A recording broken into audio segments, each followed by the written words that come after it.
think thanks for making the introduction to our keynote speaker today, Mr. Charles Lee. Although I'm sure pretty much of us here are pretty familiar with Mr. Charles Lee. And may I remind you once again, if you have any questions to ask any of our keynote speaker, this is the golden chance for you to do that. And please write your questions on the slips we have provided and pass them to our student helpers. And Mr. Lee will have a very short Q&A session after his speech, and then afterwards, he will choose the most intelligent question that he thinks they ask the best question, and then you'll receive a gift from Mr. Lee. So this is a huge incentive to ask some really smart question here. And start thinking what question you really want to ask Mr. Lee throughout the speech and then now. So without further ado, let's now invite Mr. Charles Lee to come on the stage to give that address. My story, career path, and key lessons to learn. Thank you, Mr. Lee. Thank you. Thank you for having me. If you are thinking that you're going to get a real expensive gift from me, you will be disappointed. I'm very excited to be here today. But I was quite worried about the subject, because when I was told what I should be talking about in my career, this is actually not an area that I usually like to spend a lot of time, because doing that reminds me that I'm a really old man. And usually when a very big sign of aging is that you start to talk about your past all the time. And I don't feel like that old yet. In fact, all the stuff that we're doing at the exchange is about the future. And I wanted to much more engaging with young people like yourselves to talk about the future. But today, they want to make me talk about the past. So I'm going to try to see whether I can make an old man's past of some interest to you, because I frankly don't think you should be terribly interested in somebody else's past, because you're young, you have the entire future ahead of you. Whatever I did 30 years ago, in my own view, probably has very little relevance to what you really have to face today, because we live in fundamentally different age and different generations. But, given the fact that this is the assignment I'm giving, so I'm going to give you the best shot that I can. Looking back, and I think, trying to relate with you as to, how do I look at my career, look at how I came, to this stage, and what are the things that might be of relevance. I think it's really talking about either similarities or differences. I think when we all grow up, we all encounter largely the same thing. Your parents, your peers, your school, your job, and everything else. It seems to be, pretty much the same thing, except when we were growing up at your age, our growth is more linear. You have to choose a particular thing at a particular time, and once you make that choice, there's huge implication that follows, because you have to go down that track. The tracks, generally speaking, are linear, and they're not really connected with one another. But today, you're living in a multitude of choices. You live in a multi-dimensional society, and you can make choices almost any given time, and the choices can lead to another choice very quickly, and you probably have a lot more choices. So in many ways, you're much more blessed, with that. And I think I'm sure you're tired. Your parents keep telling you, your teachers keep telling you how lucky you are, because today you have everything that your father, your mother never really had. So that sort of a teaching, probably sometimes make you sick and say, come on, I actually have to face with the struggle, and you keep telling me that I have it easy. In fact, in many ways, you probably don't feel it's easy. Yes, from your parents' perspective, it's easy. So looking back at what is easier for us, what is more difficult for us, and what is easy for you, what is more difficult for you, is really understanding that similarities and differences is probably is a little bit more relevant to you. I think looking back at our past, we have. I want to focus today about in what ways that we are lucky that you are, because you are already being told how lucky you are, and I'm sure for years and years, and when people will continue to tell you how lucky you are, I'm actually going to tell you how unlucky you are, and how lucky we are, and how lucky I have been, considering the circumstances where I grew up. Many of the things that I can think of you being lucky than me. I actually think right now seems to be the reverse. We grew up in poverty. We grew up in total lack of opportunities. We grew up just trying to being able to survive. And, but that alone defines you a lot better. Because, I think of myself of 3 stages in my life. My early sort of, a teenage life, even including, early working life and then college, and a little bit about even the post-college work, all the way, that will be 1 stage. And then the second stage is go to America and study and get a job, get married. Actually I got married right before I go to America, and seriously have to take up the responsibility. And then later on is really your expansion of your career, and you actually start to make some differences, in the overall environment you're living in. So I think on my first stage, in many ways, I think we're extraordinarily luckier than you, precisely because we had nothing. Since we had nothing, and we had nothing to worry about. Because when I grew up essentially without my parents. My parents were busy with something else. I don't know what they were busy with, but they were just not around. And every day they came home, they're in bad mood. So my childhood with my brother was basically trying to stay out of trouble when my parents get home at 6 o'clock in the afternoon. Because usually that's the storming time, because they usually are frustrated for something, and they're coming home. The 2 of us are great release buttons for them. So if we do anything, that is deemed to be a little bit inappropriate, we'll get ourselves in trouble. But my brother is a lot less capable of anticipating risk. When my parents come home, I usually can tell about 100 yards away that they're in bad mood today, and is this the time trying to do something, proper? And I'm much better risk manager in that regard. My brother, on the other hand, for example, even when the danger approaches, and he would still be on the ground and play with something with the pants completely on the dirt. Because when my parents see the pants on the dirt, that's a lot of kicking, because my father has only 1 day off on Sunday, only about 2 hours, and he has to wash all our clothing. We have no washing machine, we have nothing, we have no running water. So he has to go to the well, carry the water, and then wash our clothes. And imagine that, after all the clothing, and then, he has to deal with, you messing around with it. But on the other hand, other than managing that risk, we had a great childhood because nobody's bothering me. And I was a great student for my teacher, but outside school, I'm the biggest troublemaker. And I do a lot of bad things that I probably don't feel very proud of telling you. But privately, I tell you a few fun tricks that I did. But essentially, growing up in that sort of a poverty, in that sort of a freedom that allows you to access nature, allows you to develop your basic survival instincts. You have to eat, you have to figure out, you have to learn how to cook, you have to learn how to go by, you have to learn how to deal with people that are all have to basically, figure out the basic needs of life. And that, in the end, also provides something that I'm so lucky, more lucky than you, is that comparing with that part of my life, everything else subsequently is better. So there's nothing that I can do today that is worse than what I had to go through, even though when I was going through it, I didn't feel bad. Don't get me wrong, it's not like I was growing up in misery, that I was constantly frustrated and had to go to a shrink. No, I didn't. I actually was very happy. But today, I thought, why I was happy? I didn't even have enough to eat.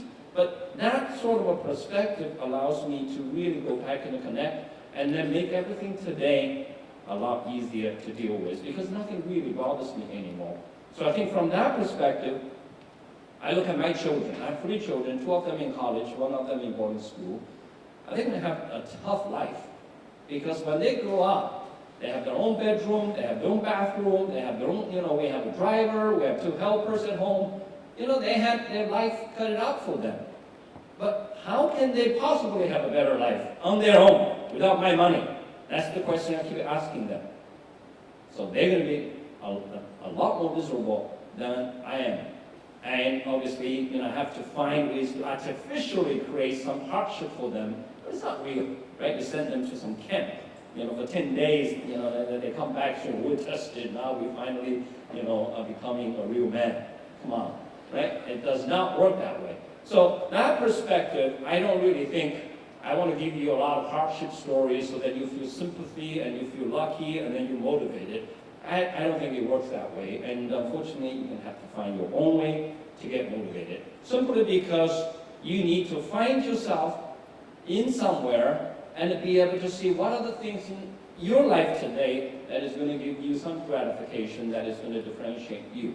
Because you have to be able to take small things in life, as a source of pleasure, as a source of, when I went to America when I was already 25.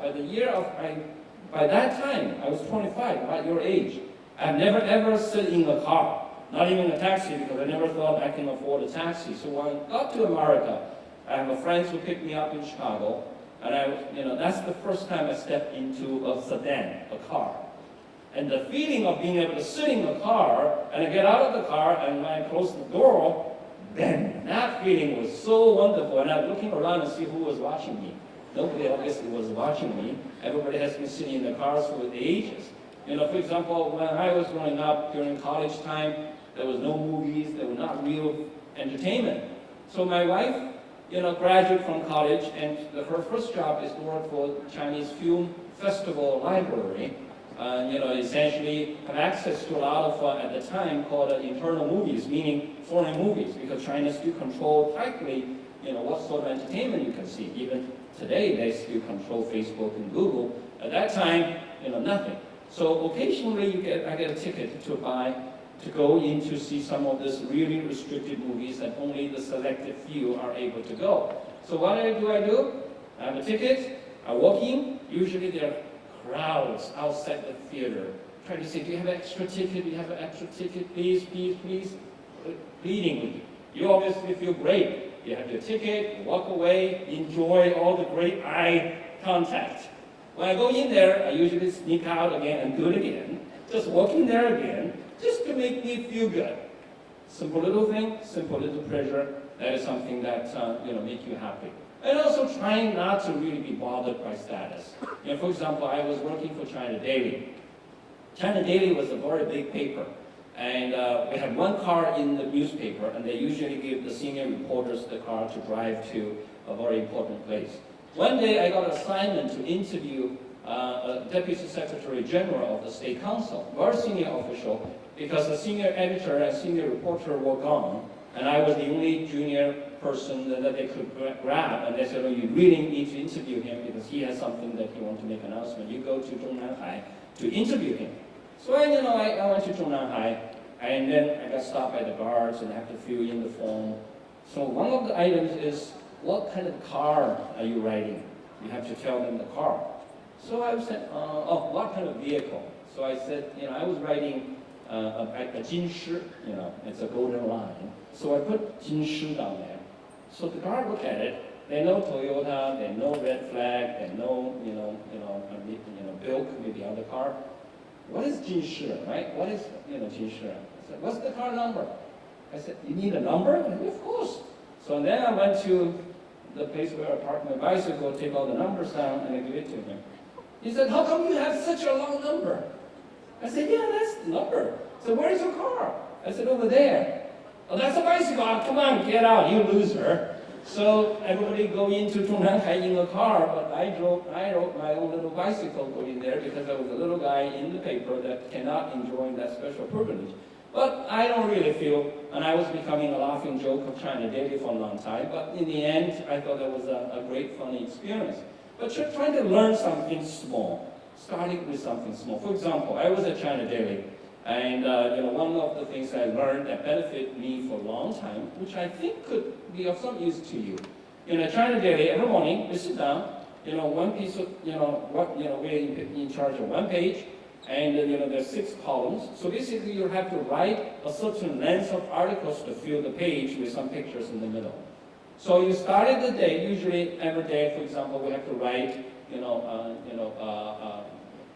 let's say, 400 centimeters long of articles and then you can just put them together in the paper. So then we started to say, okay, today it looks like we should write 6 stories. You write one, you write one, you write one. Yours is a shorter story, 15 centimeters. You have to write a 60 centimeter story. We all go and write a story. We submit it by 6 o'clock in the morning, in the evening, and then we go home. There's old men whose only job is to paste all these newspaper articles on that page with some pictures around it and make them look good and all of that. But usually by 6 o'clock, something else happened during the day, and you have to report on that thing. So you put a news story on it, which means that the old story, which perfectly fit the original page, some of the stories have to be cut. Old man by that time have only about an hour to put that thing together. He doesn't have time to read. So essentially, he basically cut the last bits. If you wrote a 20 centimeter story, he only has 12 centimeters, he cut 8 centimeters away. You put your article there.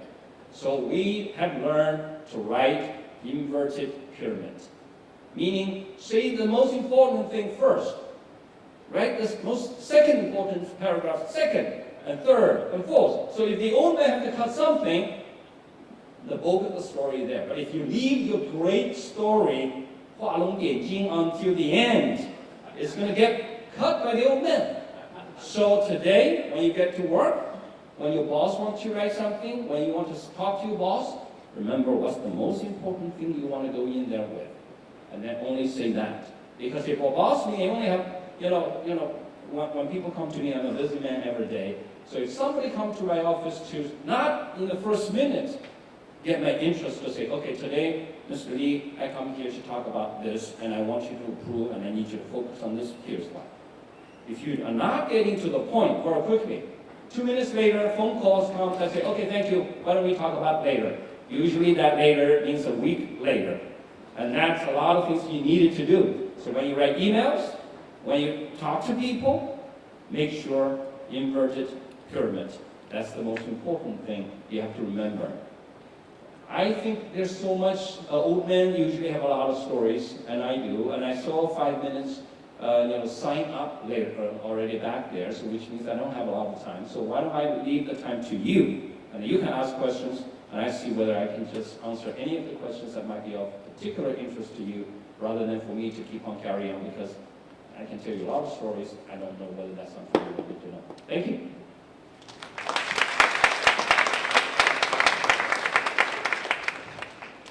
Thank you, Mr. Lee, for your sharing. Please. So again, thank you, Mr. Lee, for your sharing. I mean, just now we all had a lot of laughter, and then we also get something out of your sharing. And then the Sudan story is very memorable. Okay, so now open the floor for the Q&A session. So we have some questions from the audience, and I'm going to ask them in a moment. So may I now remind the audience again that if you have some questions to ask Mr. Lee or other speakers, you can start writing that and pass that to our student helpers. So Mr. Lee, I'll begin with one question that I have for you. So I look at your background, and then I saw you study literature. And just sit down. Sounds good. Thank you for that. So I saw you study literature, and then journalism, and then you go to law school in Columbia.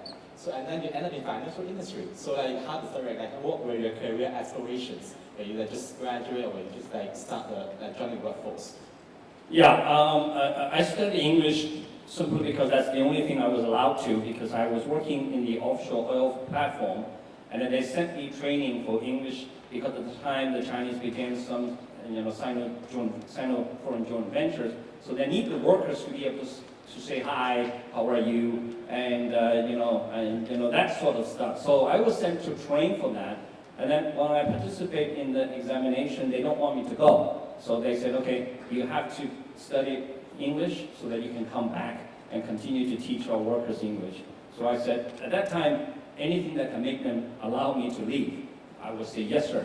So I choose English purely because of that, not because of anything else. I learned English on the platform on shortwave radio, because I live on this platform in the ocean, very little, nothing to do, and you have a few, maybe 20, 30 men, and all you have to do is every 5 days when the supply ships comes in, and there are usually some women on that boat, and then you get up and just look at them. That's all the fun we have, and there's no video, there's no film, there was nothing, there was no telephone.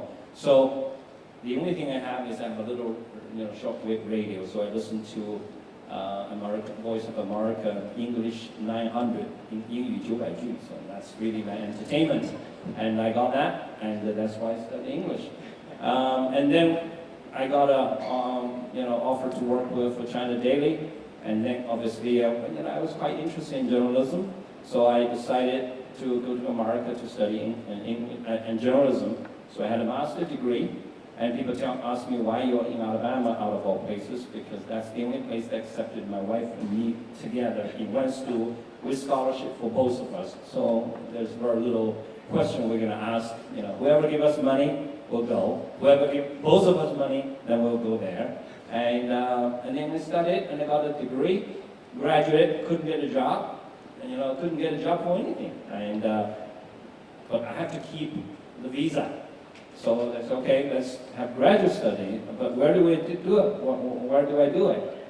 Eventually choose law, because I was writing as a part of the master's degree, I was writing First Amendment.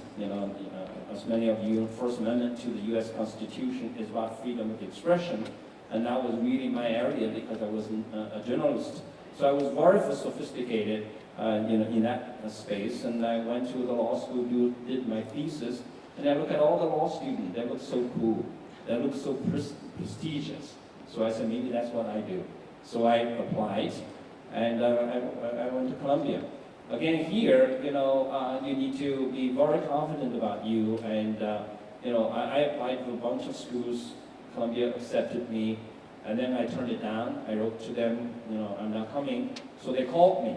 They said, Charles, are you going to Harvard? I said, no. Are you going to Yale? I said, no. Because that's the only two schools that in their mind, that you can decline Columbia for. And I said, they said, where are you going? I said, I'm going to University of Indiana, Bloomington. I said, why? I said, I have no money. I said, is that the only reason? I said, yeah, that's the only reason. I said, would you mind fly to New York City? We can talk. I said, I have no money to fly to New York City. I said, I'd take a train. So I took a train and went up there, and after seeing the professors for a few hours, then they said, are you going home? I said, yeah, I'm taking tonight's train. I said, can you come back at 5 o'clock? I said, yeah. I came back at 5 o'clock, and then they said, you're not going to Indiana, you're staying here because we're going to pay for everything. So that's how I ended up Columbia. There's a lot of ups and downs. I think there's a lesson for us as well, like when we are... A lot of up. Yeah, a lot of that. Yeah, sure. So this question is about it goes this way. So as a university student, what should we do to improve our core competency apart from academic study? When I grew up, nobody ever asked questions like that. Core competitive. Just live your life and okay, I have to do politically correct. Well, I think think of yourself as a peer competing with one another. Look to the next person. I mean, you're all going to compete with each other, whether you like it or not. And you have huge opportunities, but you also have huge competition. And essentially, there are going to be a few blocks of core skills you're going to have. I usually use the word sell, S-A-L-E, like a social sell, right? The first S is smart. You need to be smart. Obviously, I'm not talking about intelligence necessarily. I'm talking about using your brain. Think. You have to be articulate. You have to be able to communication skills is very, very important. So S is smart. A is articulate. L, likable. People need to like you. You shouldn't be obnoxious. Should be very nice and polite. Right. The last is E, energetic. You have to give good energy. People couldn't think, oh, you look so boring or so dull. Right. Those are the key things. The 4 key characteristics. And then you're going to have to learn to build articulation. You need to learn, you need to read, you need to read.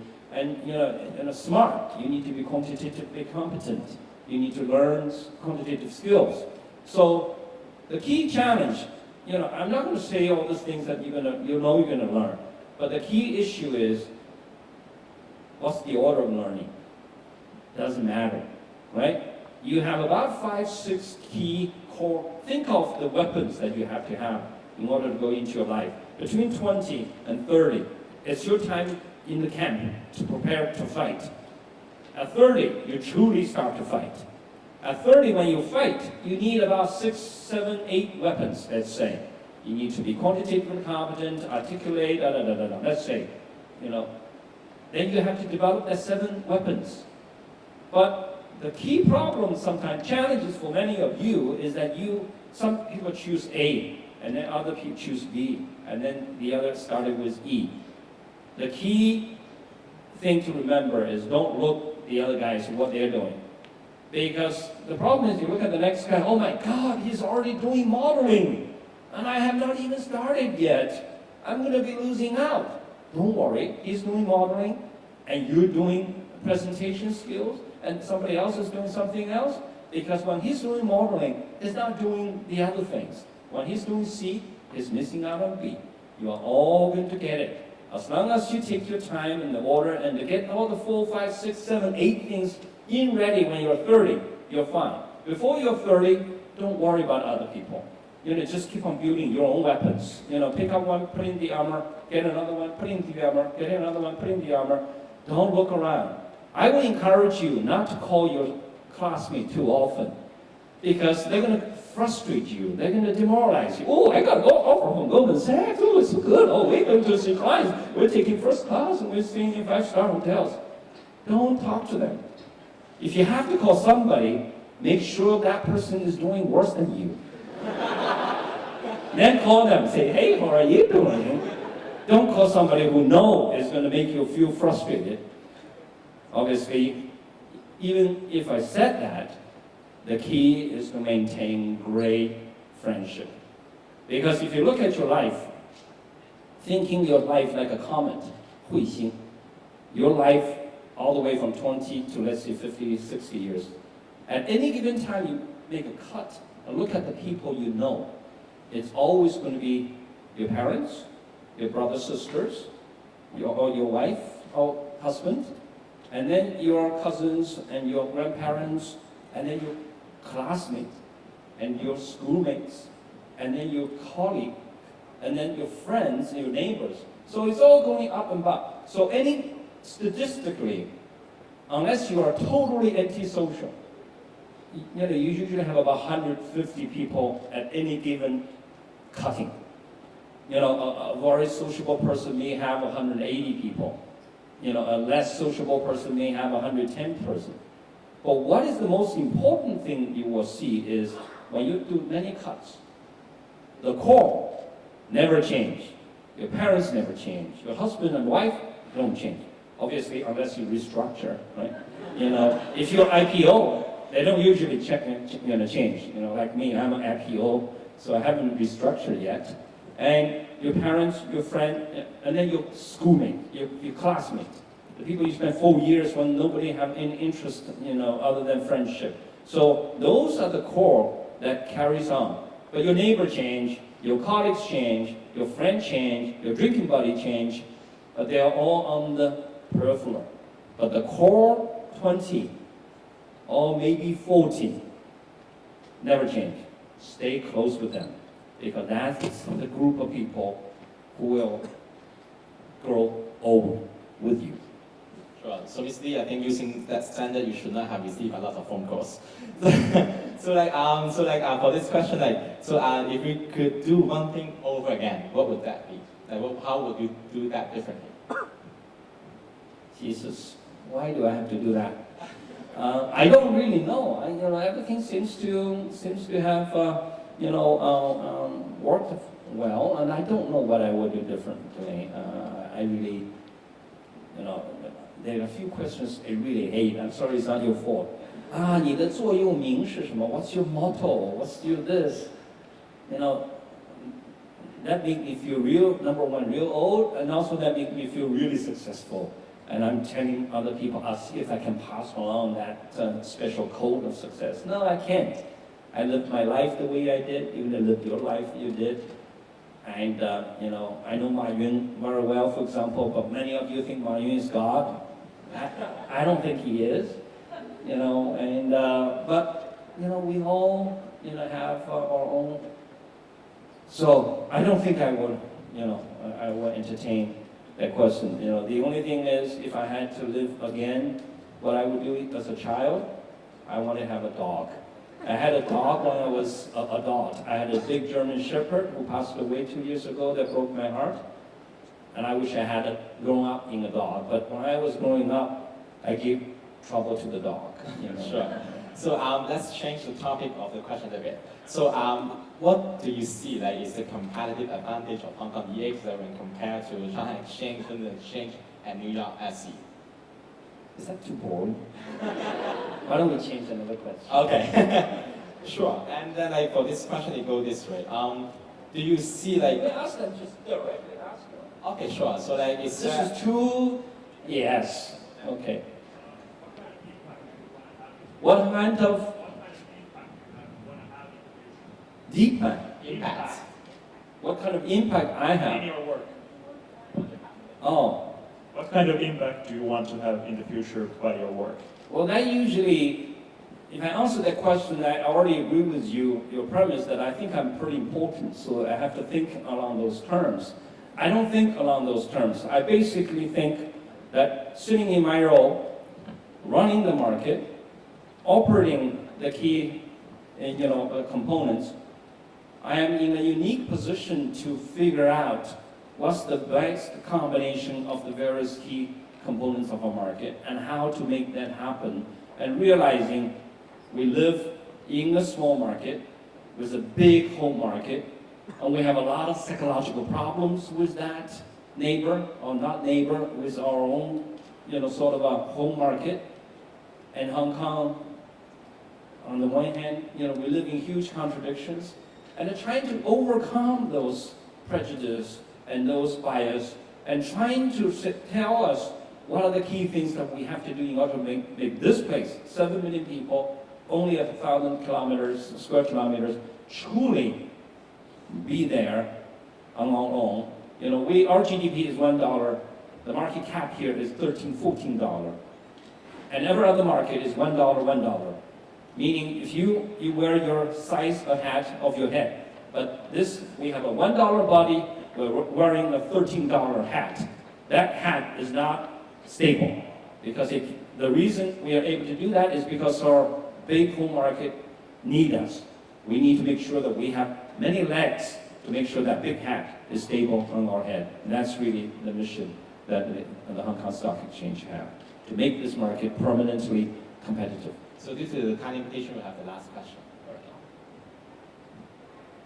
Hello, thank you. So, in my opinion, perhaps maybe you agree, but academics generally lags behind industry in terms of what it feels is important or what to focus on. So many students may enter the industry with an idea about what's important or what they want to do, and that may be kind of lag behind what people presently working are thinking. However, at the same time, of course, younger students also have more modern ideas about technology and things to do. And so at the Hong Kong Stock Exchange, how do you feel that that type of perspective, one where they're coming out of school, perhaps a little behind, but also ahead, can blend with people currently working who may be a little behind in terms of technology, but in the present?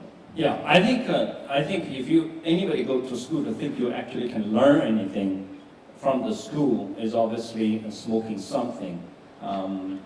You go to school to live a life of a period of your life where you have nothing to worry about, but figure out what you want to do with your life.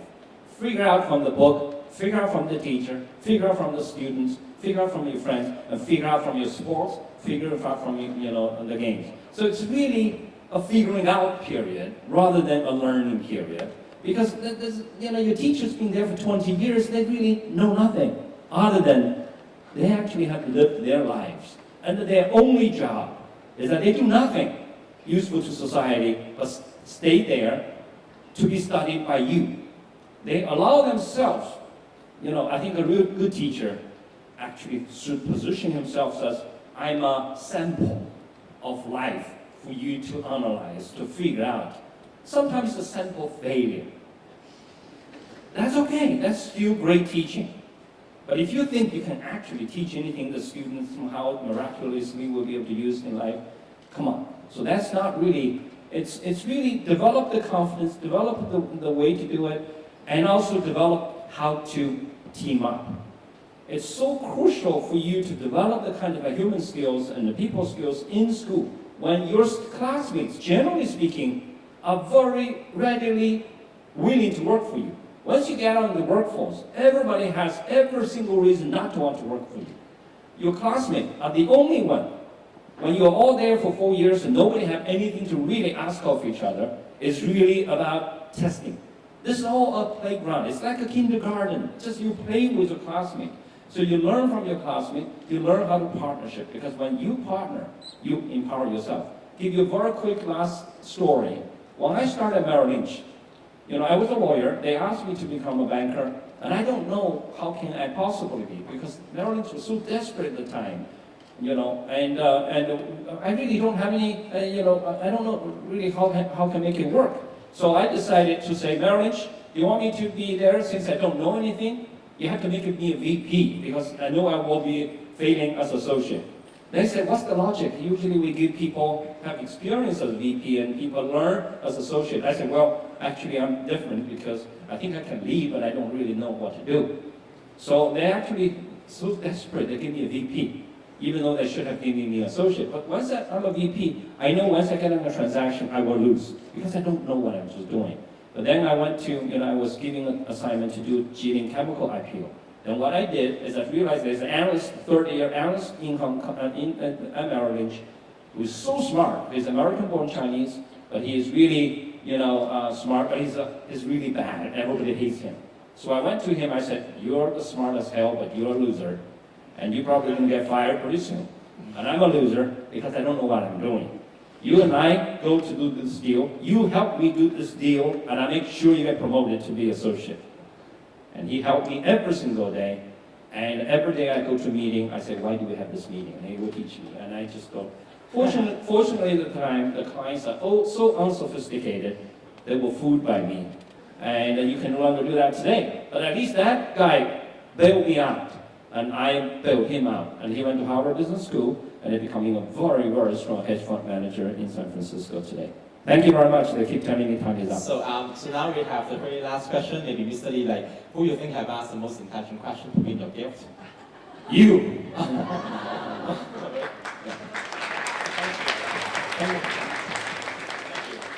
Thanks a lot for your time and your sharing, Mr. Lee. Everybody is going to give a nice book. I give him the U.S. Constitution, because people think that which book that has a lasting impact on you? This book. This book, a little booklet, I use it, still define my thinking. Because this book tells you how to deal with your relationship. My generation, people ask me, one of those typical occasions, people ask, what are the 3 key books that have an impact on you for life? I would say 3 books. One is 共产党宣言, the Communist Manifesto. Why? Because that taught me what's the relationship between we and them, because all that is about us being good and the other are friends. So I know who is enemy, who is friends, and that really, how to divide is how I learned when I was a kid. And then the second thing I learned is this. This is about our relationship with our government. What should that be? What's the right relationship with our government should be? Particularly, what's the right relationship our government should be with us? The third book, I'm getting older, beginning, but is Bible. Because then you learn. So the first is the relation between us and them. The second book, relation between us and the government. The third book is my relationship with God. Thank you. Thank you, Mr. Lee. Can you sign up for me as well? Oh, thank you. Thanks a lot for sharing. Thanks. So thanks again, Mr. Lee, for your sharing and your book for sure. And I'll now pass the mic to Jeremy to move on to the next session. Thank you.